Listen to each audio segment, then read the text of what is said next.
Друзья, всем привет! С вами Алекс, дежурный по кухне. И сегодня хотел бы поговорить о том, что нам очень полезно будет зимой. Почему? Потому что зимой холодно, есть возможность простыть и заболеть.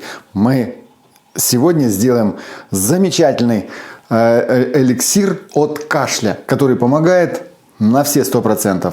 Проверено тысячелетиями. Один из древнейших рецептов – это редька. Черная редька с медом. Как ее приготовить, сейчас мы посмотрим.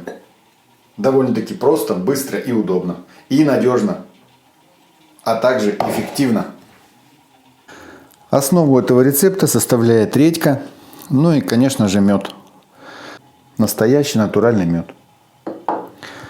Как наполнитель. Классический вариант – это отрезаем макушку и отрезаем хвостик. Так делала моя мама. Теперь из серединки выбираем мякоть. Мякоть можно будет использовать отдельно. Получаем вот такую вот емкость для меда и наливаем сюда мед.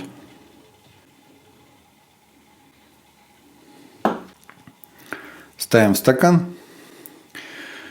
и можно накрыть этой же крышечкой. И оставляем до утра. Утром можно будет пить сок, который выделился там 4 раза в день, не менее. По 1 столовой ложке взрослым. Детям можно по 1 чайной. Вот такой несложный, но эффективный рецепт. Помогает от кашля очень хорошо, лучше всяких таблеток. Друзья, спасибо за внимание, спасибо за лайки, за комментарии. Очень приятно читать ваши комментарии. Спасибо большое. Самое главное, чтобы эта редька была сочная. Тогда получится все хорошо. Но если она сухая, тогда можно будет редьку потереть на терке. Сделать то же самое. В баночке залить. Получится хорошее лекарство.